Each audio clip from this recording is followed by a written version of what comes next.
نحمده ونصلي على رسوله الكريم أما بعد أعوذ بالله من الشيطان الرجيم بسم الله الرحمن الرحيم قال الله تبارك وتعالى في القرآن المجيد والفرقان الحميد أعوذ بالله من الشيطان الرجيم بسم الله الرحمن الرحيم ولا تقولوا لمن يقتل في سبيل الله أموات بل أحياء ولكن لا تشعرون وقال رسول الله صلى الله عليه وآله وسلم حسين مني وأنا من حسين أحب الله من أحب حسينا وقال رسول الله صلى الله عليه وسلم أحب أهل بيتي الحسن والحسين وقال رسول الله صلى الله عليه وسلم سيدا شباب أهل الجنة الحسن والحسين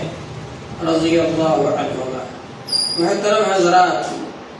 اللہ جل شانہ نے ہم لوگوں کو حضور پاک صلی اللہ علیہ وسلم جیسے نبی عطا فرمائے۔ حضور پاک صلی اللہ علیہ وسلم نے 23 سال کے مختصر عرصے میں دین پاک کو ہم تک پہنچایا، لوگوں کی اصلاح فرمائی، دین کو پہنچانے میں بہت تکلیفیں برداشت کی، بہت پریشانیاں برداشت کی، فقر و فاقے کو برداشت کیا، کافروں کی طرف سے ان کو جو ستایا گیا اذیتیں اور مصیبتیں برداشت کی، لیکن ہر حال میں دین ہم تک پہنچایا۔ اور یہ اتنا بڑا احسان ہے حضور پاک صلی اللہ علیہ وآلہ وسلم کا کہ ہم اس احسان کا بدلہ نہیں دے سکتے۔ اللہ جل شانہ نے حضور پاک صلی اللہ علیہ وآلہ وسلم سے ارشاد فرمایا قل لا اسألکم علیہ اجرا الا المودۃ فی القربى، آپ فرما دیجئے کہ میں تم سے کوئی اجر و ثواب نہیں مانگتا، کوئی بدلہ نہیں مانگتا، اس دین کے پہنچانے کے بدلے میں تم سے کوئی چیز نہیں مانگتا، لیکن یہ کہ میرے رشتہ داروں سے تم لوگ محبت رکھنا۔ یہ قرآن پاک کے اندر موجود ہے۔ اور حضور پاک صلی اللہ علیہ وآلہ وسلم نے ایک موقع پر ارشاد فرمایا کہ ترکت فیکم ثقلین، میں تمہارے اندر 2 چیزیں چھوڑ کر کے جا رہا ہوں، کتاب اللہ وعطرتی واہل بیتی، ایک تو اللہ کی کتاب ہے اور ایک میرے اہل خاندان ہے، میرے اہل بیت ہیں، ان کے ساتھ تم اچھا برتاؤ کرنا۔ اذکرکم اللہ فی اہل بیتی اذکرکم اللہ فی اہل بیتی، میرے اپنے گھر والوں کے بارے میں تم کو اللہ سے ڈراتا ہوں اور اللہ یاد دہانی کرتا ہوں کہ اللہ کو یاد رکھنا ان کے بارے میں اور ان کے ساتھ اچھا برتاؤ کرنا۔ حضور پاک صلی اللہ علیہ وآلہ وسلم نے ارشاد فرمایا کہ احب اہل بیتی الحسن والحسین، میرے اہل بیت کے اندر سب سے زیادہ مجھے محبت ہے حسن اور حسین رضی اللہ تعالی عنہما سے۔ اور حضور پاک صلی اللہ علیہ وآلہ وسلم نے ارشاد فرمایا سیدہ شباب اہل الجنہ الحسن والحسین، کہ جنتی نوجوانوں کے سردار حسن اور حسین ہوں گے۔ جنت کے اندر جو نوجوان کی حالت میں، نوجوانی کی حالت میں جن کا انتقال ہو گیا، جو وہاں پہنچیں گے جنت میں، ان کے سردار حضرت حسن رضی اللہ عنہ اور حضرت حسین رضی اللہ تعالی عنہ ہوں گے۔ اور حضور پاک صلی اللہ علیہ وآلہ وسلم نے حضرت حسن رضی اللہ تعالی عنہ کو ایک بار گود میں لیا، خطبہ سناتے وقت وہ مسجد کے اندر آ گئے، آپ نے ان کو گود میں اٹھا لیا اور خطبے کے دوران آپ نے فرمایا ابنی ھذا سید، میرا یہ بیٹا سردار ہے، وَلَعَلَّ اللَّهَ يُصْلِحَ بِهِ بَيْنَ فِئَتَيْنِ عَظِيمَتَيْنِ مِنَ الْمُسْلِمِينَ، شاید کہ اللہ تعالیٰ اس کے ذریعے سے 2 مسلمانوں کی بڑی جماعتوں کے درمیان میں صلح کروا دیں گے۔ تو حضرت حسن رضی اللہ تعالیٰ عنہ کے ذریعے سے اللہ تعالیٰ نے صلح کروا دی 2 بڑی جماعتوں کے درمیان۔ اور اس کے بعد میں امیر معاویہ رضی اللہ عنہ، جو کہ حضرت علی کی زندگی تک حضرت علی رضی اللہ تعالیٰ عنہ خلیفہ راشد تھے، امیر برحق تھے، اور حضرت معاویہ رضی اللہ عنہ صرف ملک شام کے گورنر تھے، لیکن حضرت امام حسین رضی اللہ تعالیٰ عنہ کے صلح کر لینے کے بعد اب پوری مملکت پوری سلطنت کے اندر ان کو امیر مان لیا گیا، ان کو بادشاہ مان لیا گیا۔ حضور پاک صلی اللہ علیہ وآلہ وسلم نے ارشاد فرمایا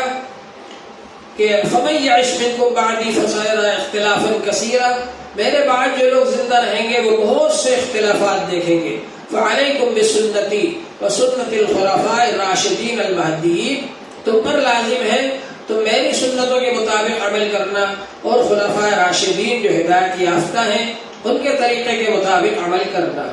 تو خلفائے راشدین جن کو فرمایا حضور صلی اللہ علیہ وآلہ وسلم نے اور ان کے طریقے کے مطابق عمل کرنے کو فرمایا، ان میں حضرت علی رضی اللہ تعالیٰ عنہ آخری خلیفہ ہیں، چوتھے خلیفہ ہیں، اور ان کے بعد میں حضرت حسن رضی اللہ عنہ 6 مہینے خلیفہ رہے، اور پھر انہوں نے حضرت معاویہ رضی اللہ عنہ سے صلح کر لی۔ تو اس طرح سے حضرت حسن رضی اللہ عنہ پر خلافت راشدہ ختم ہو جاتی ہے۔ حضور پاک صلی اللہ علیہ وآلہ وسلم نے فرمایا تھا میرے بعد خلافت راشدہ،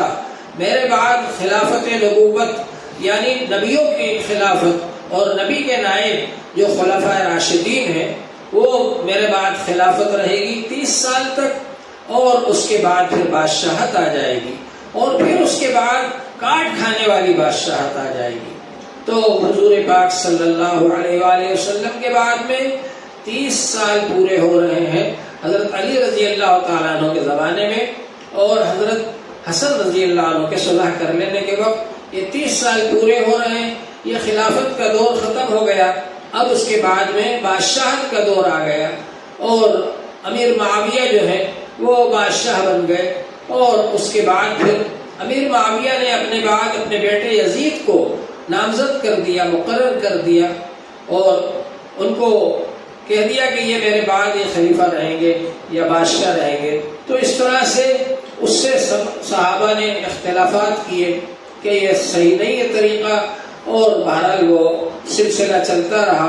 یزید کے ہاتھ پر بہت سے لوگوں نے بیعت نہیں کی، اور خود حضرت امام حسین رضی اللہ تعالیٰ عنہ نے بھی بیعت نہیں کی، حضرت عبداللہ ابن زبیر رضی اللہ تعالیٰ عنہ نے بھی بیعت نہیں کی، اور حضرت عبداللہ ابن زبیر رضی اللہ تعالیٰ عنہ مکہ شریف تک چلے گئے، اور مکے والوں نے ان کو اپنا امیر بنا لیا، ان کی عمارت مکہ شریف کے اندر قائم ہو گئی۔ کوفے سے برابر خط آ رہے تھے حضرت امام حسین رضی اللہ تعالیٰ عنہ کے پاس کہ آپ یہاں آ جائیے، ہم آپ کو امیر بنائیں گے، ہم یزید کو امیر نہیں مانتے۔ اور اس طرح سے خط آتے رہے، 150 خط آئے حضرت امام حسین رضی اللہ عنہ کے پاس۔ پھر اس کے بعد میں حضرت امام حسین رضی اللہ تعالیٰ عنہ نے اپنے بھائی مسلم ابن عقیل کو بھیجا کہ وہاں کے حالات کا جائزہ لو۔ جب وہ گئے تو ان کے ہاتھ پر کوفے کے 18,000 لوگوں نے بیعت کر لی حضرت امام حسین رضی اللہ تعالیٰ عنہ کو امیر بنانے کے لیے۔ اور اس کے بعد میں حضرت امام حسین رضی اللہ عنہ کو خط لکھا مسلم ابن عقیل نے کہ یہاں پر حالات سازگار ہیں، سب لوگ آپ کو بیعت کرنا چاہ رہے ہیں، آپ کو امیر بنانا چاہ رہے ہیں، اس لیے آپ تشریف لے آئیے۔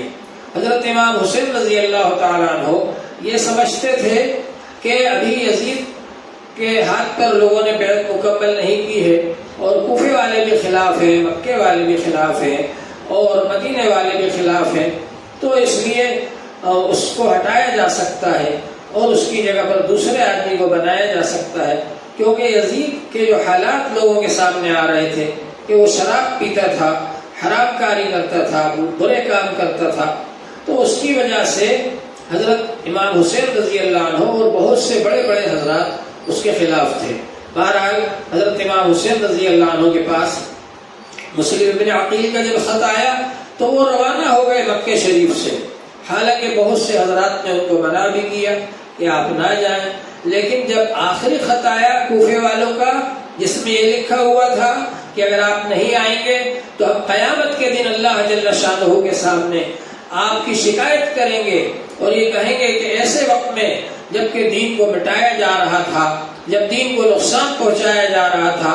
ایسے نازک وقت کے اندر ہم نے حسین کو بلایا اور وہ نہیں آئے۔ جب یہ خط ملا تو حضرت امام حسین رضی اللہ عنہ روانہ ہو گئے۔ ادھر یہ حالات ہوئے کہ یزید نے کوفے کا گورنر ابن زیاد کو بنا دیا، اور ابن زیاد نے آ کر کے وہاں پر بہت ہی زیادہ ظلم و ستم شروع کر دیے، اور جو لوگ سردار لوگ بیعت ہوئے تھے امام حسین رضی اللہ عنہ سے، ان کو بلا کر کے ڈرایا دھمکایا اور یہ کہا اگر تم ان کی بیعت سے علیحدہ نہیں ہوگے تو پھر ہم تمہارے ساتھ میں بہت زیادہ سخت برتاؤ کریں گے۔ تو بہرحال وہ لوگ الگ ہو گئے اور مسلم ابن عقیل کو تنہا چھوڑ دیا انہوں نے، اور مسلم ابن عقیل رضی اللہ عنہ کو ابن زیاد نے بلا کر کے شہید کر دیا۔ انہوں نے شہید ہونے سے پہلے پھر پیغام بھیجا حضرت امام حسین رضی اللہ عنہ کے پاس کہ آپ نہ آئے، لیکن امام حسین رضی اللہ عنہ مکہ شریف سے روانہ ہو چکے تھے اور راستے میں تھے۔ جب ان کو یہ معلوم ہوا کہ مسلم بن عقیل کو شہید کر دیا گیا ہے تو انہوں نے واپسی کا ارادہ کہا، لیکن امام حسین کے اور مسلم بن عقیل کے جو رشتہ دار تھے، مسلم بن عقیل کے جو بیٹے تھے، انہوں نے کہا کہ ہمیں آگے چلنا چاہیے۔ تو حضرت امام حسین رضی اللہ عنہ نے بھی یہ مناسب نہیں سمجھا کہ مسلم بن عقیل کے بیٹوں کو چھوڑ کر خود وہاں سے واپس ہو جائے، وہ بھی آگے بڑھے، آگے بڑھتے چلے آئے، یہاں تک کہ فرات کے قریب آ گئے، اور جب وہاں آئے تو حر ابن یزید کو، حر ایک شخص ہے، اس کے باپ کا نام بھی یزید ہے،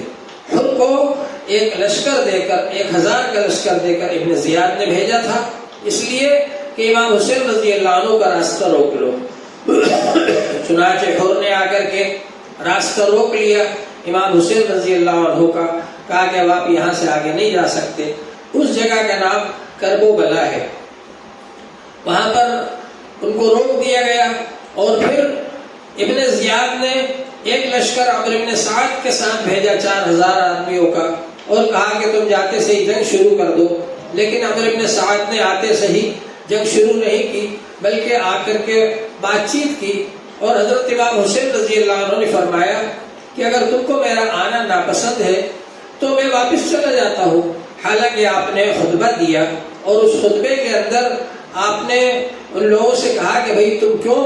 میرے در پہ آزار ہو گئے ہو، کیوں مجھے قتل کرنا چاہتے ہو؟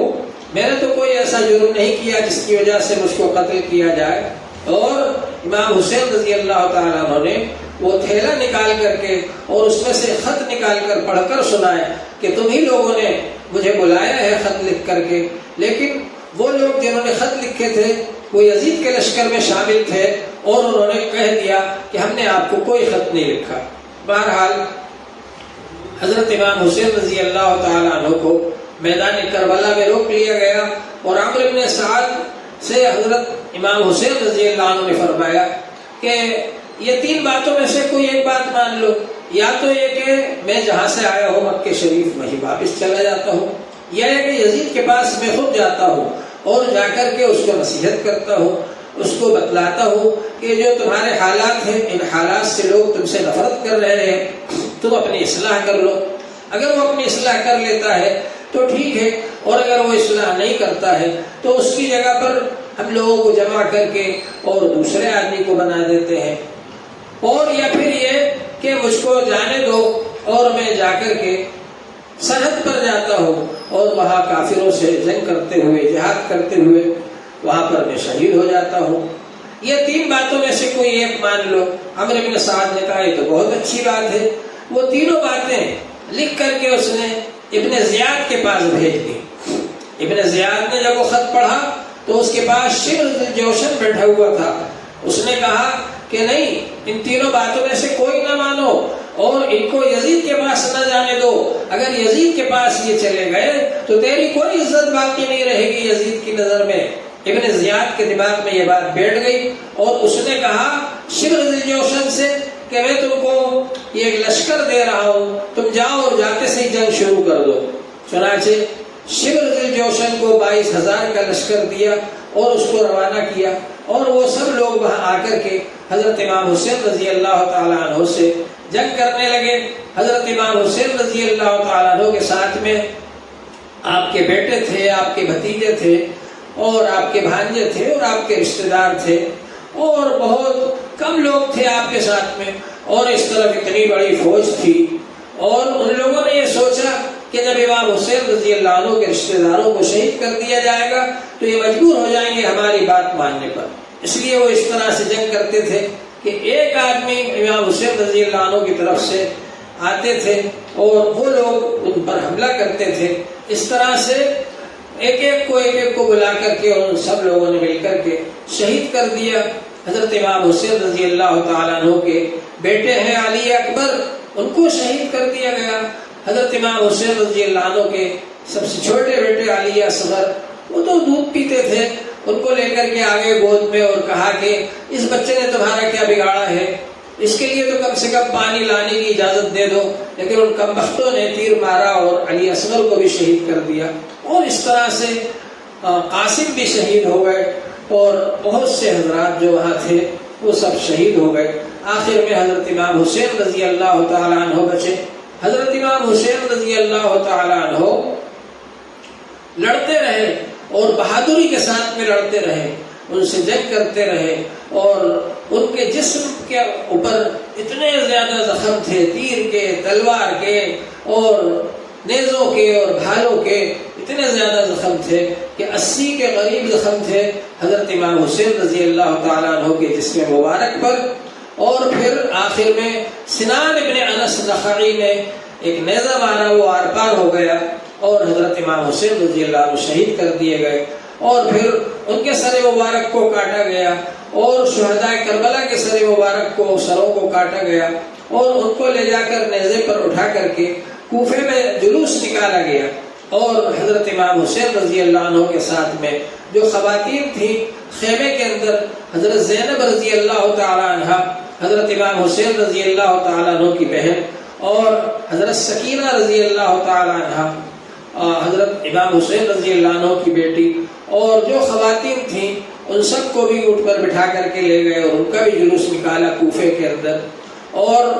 علی زین العابدین جو کہ بیمار تھے، اس وجہ سے وہ میدان جنگ میں نہیں آ پائے، ان کو بھی لے گئے اور ان کو بھی بٹھا کر کے اوپر جلوس نکالا، پورے کوفے کے اندر گھماتے رہے۔ پھر اس کے بعد میں ابن زیاد کے سامنے سر مبارک کو رکھا گیا اور ابن زیاد نے دربار کیا، اور دربار میں ایک چھڑی اس نے حضرت امام حسین رضی اللہ عنہ کے چہرے اقدس پر لگائی، لبوں پر لگائی، اور کہا کہ اسی منہ سے کہتے تھے کہ میں یزید کی بیعت نہیں کروں گا۔ حضرت انس رضی اللہ تعالی عنہ اٹھ کر کھڑے ہو گئے اور انہوں نے ابن زیاد سے کہا، او کمبخت، تیری چھڑی کو ہٹا لے، اس چہرے پر، ان لبوں پر میں نے حضور پاک صلی اللہ علیہ وسلم کو بوسہ دیتے ہوئے دیکھا ہے۔ تو بہرحال حضرت امام حسین رضی اللہ عنہ کے ساتھ میں یہ بدتمیزی کی۔ حضرت امام حسین رضی اللہ عنہ کی لاش مبارک پر ان لوگوں نے 12 آدمی گھوڑے والے لا کر کے اور ان کی لاش مبارک پر گھوڑے دوڑا دیے اور لاش مبارک کو روک دیا۔ یہ سب کچھ ان لوگوں نے کیا امام حسین رضی اللہ عنہ کے ساتھ۔ پھر اس لٹے پٹے قافلے کو دمشق روانہ کر دیا، اور دمشق میں یزید کے دربار میں یہ قافلہ پہنچا تو یزید نے یہ کہا کہ اگر آج میرے باپ دادا زندہ ہوتے تو وہ اس بات کو دیکھ لیتے کہ میں نے جنگ بدر کا بدلہ لے لیا ہے۔ تو ان لوگوں کے دل میں بغض چھپا ہوا تھا کہ انہوں نے کیونکہ ہم سے جنگیں کی ہیں اس لیے ہم ان سے جنگ کریں گے۔ وہ بغض اس نے ظاہر کر دیا اس وقت، اور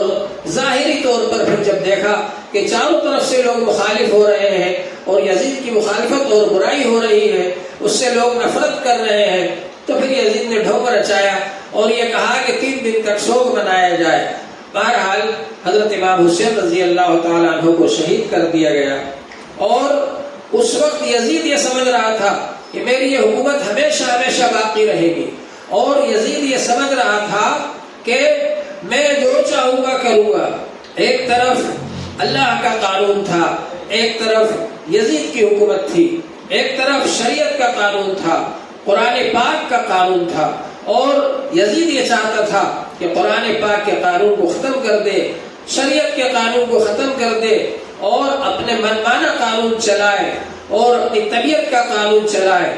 اللہ تبارک و تعالی نے یزید کو ختم کر دیا۔ اللہ تبارک و تعالی نے دکھا دیا ساری دنیا کو حضرت امام حسین رضی اللہ عنہ نے جس مقصد کے لیے قربانی دی تھی، وہ مقصد یہ تھا کہ اللہ کا دین ساری دنیا کے اندر جاری اور ساری رہے، اور یزید جو دین کو مٹانا چاہتا ہے، دین کو ختم کرنا چاہتا ہے، اپنا من مانا قانون لانا چاہتا ہے، اور اپنی طبیعت کا قانون لانا چاہتا ہے، اور شریعت کے قانون کو ختم کرنا چاہتا ہے، مکاری کو جاری کرنا چاہتا ہے، اور اخلاص کو ختم کرنا چاہتا ہے۔ اللہ تبارک و تعالیٰ کے بھیجے ہوئے قانون کو ختم کرنا چاہتا ہے اور دنیا کو دکھانے کے لیے اپنے بدکاری اور حرام کاریوں کو چھپانے کے لیے اپنے برائیوں کو جاری کرنا چاہتا ہے ساری دنیا کے اندر. اور جو صحابہ کرام جیسی پاکیزہ جماعت موجود ہے ان کو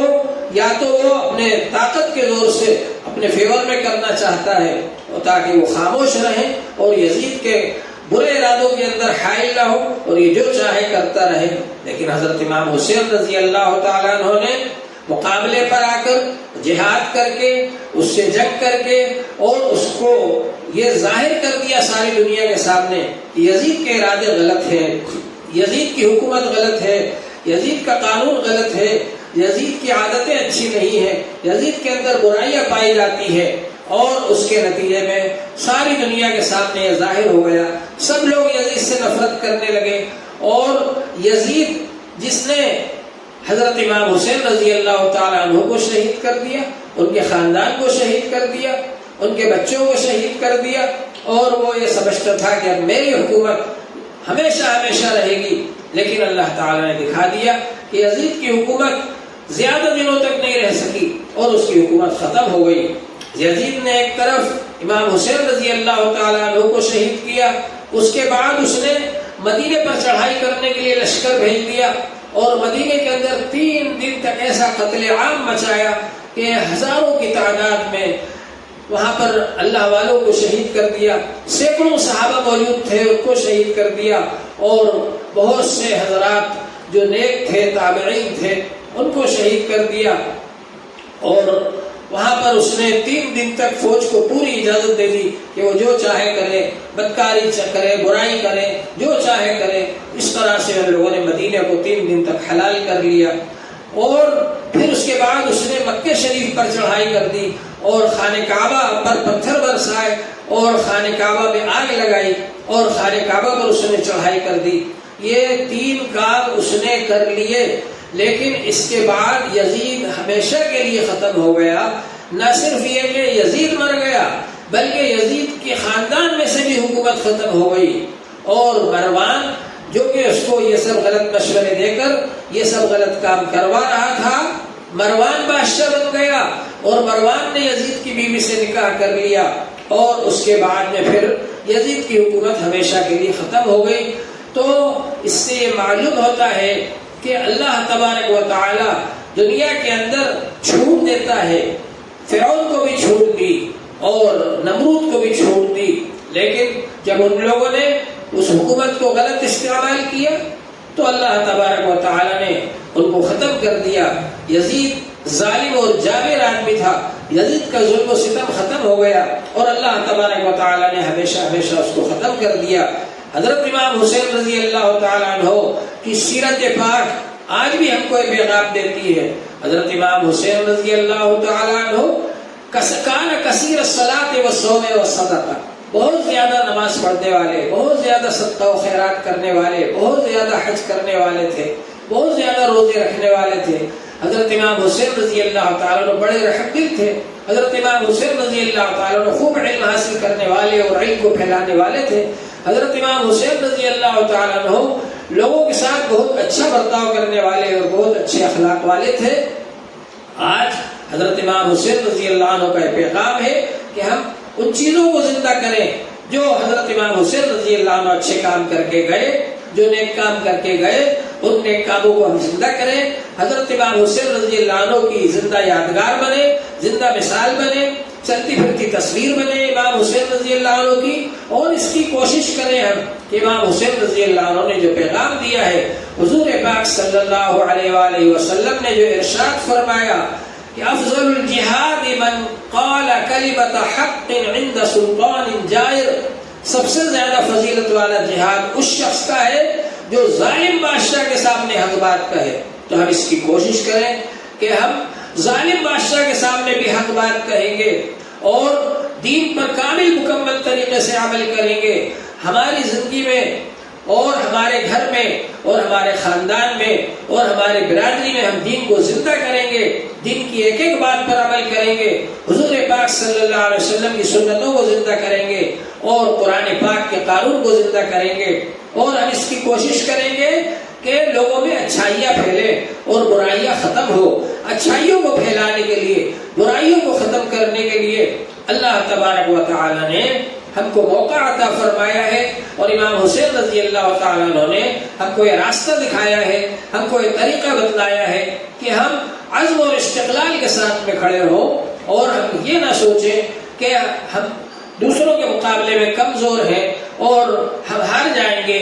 نہیں، اگر ہار بھی گئے اللہ کے یہاں وہ قربانی رائگاں نہیں جائے گی. آج امام حسین رضی اللہ عنہ کا نام ساری دنیا میں زندہ ہے. آج حضرت امام حسین رضی اللہ عنہ کا کام ساری دنیا میں زندہ ہے. آج حضرت امام حسین رضی اللہ عنہ کا پیغام ساری دنیا میں پھیل رہا ہے کہ ہم کو حق کے لیے لڑنا ہے، ہم کو حق کو پھیلانا ہے اور ناحق کا مقابلہ کرنا ہے، باطل کا مقابلہ کرنا ہے، خیر کو پھیلانا ہے، شر کو ختم کرنا ہے. یہ امام حسین رضی اللہ عنہ کا پیغام ہے. اس کو ہمیں سمجھنا چاہیے اور اس کے مطابق ہم کو اپنی زندگیاں بنانا چاہیے. امام حسین رضی اللہ تعالیٰ عنہ نے اتنی بڑی قربانی دے کر یہ دین ہم تک پہنچایا ہے. کربلا کے میدان میں بھی امام حسین رضی اللہ عنہ نے نماز ادا کی، تیمم کر کے نماز پڑھی، اور پورا بدن، پورا جسم زخموں سے چور ہو رہا تھا، اس وقت بھی انہوں نے نماز کو نہیں چھوڑی. تو ہمارا یہ فرض ہونا چاہیے کہ ہم امام حسین رضی اللہ تعالیٰ عنہ کے بتائے ہوئے طریقے پر چلیں اور گمراہی سے بچیں، دوسروں کو بھی گمراہی سے بچائیں، اور اس بات کی کوشش کریں کہ اللہ پر ہمارا ایمان مضبوط ہو، رسول پاک صلی اللہ علیہ وسلم سے ہمارا تعلق مضبوط ہو، اور دین سے ہمارا تعلق مضبوط ہو، اور ہم استقامت کے ساتھ میں دین پر قائم رہیں. اور راستے میں اگر کوئی رکاوٹ آئے تو اس رکاوٹ کو ٹھکرا دیں، اس کو ہٹا دیں، لیکن دین پر عمل کرنا نہ چھوڑیں. چاہے اس کی وجہ سے ہم کو ظاہری طور پر کوئی نقصان اٹھانا پڑے، لیکن اس کے باوجود ہم دین کو اپنے ہاتھ سے مضبوطی سے پکڑے رہیں اور اس کے مطابق عمل کرتے رہیں. اللہ جل شانہ ہم سب کو عمل کی توفیق عطا فرمائے.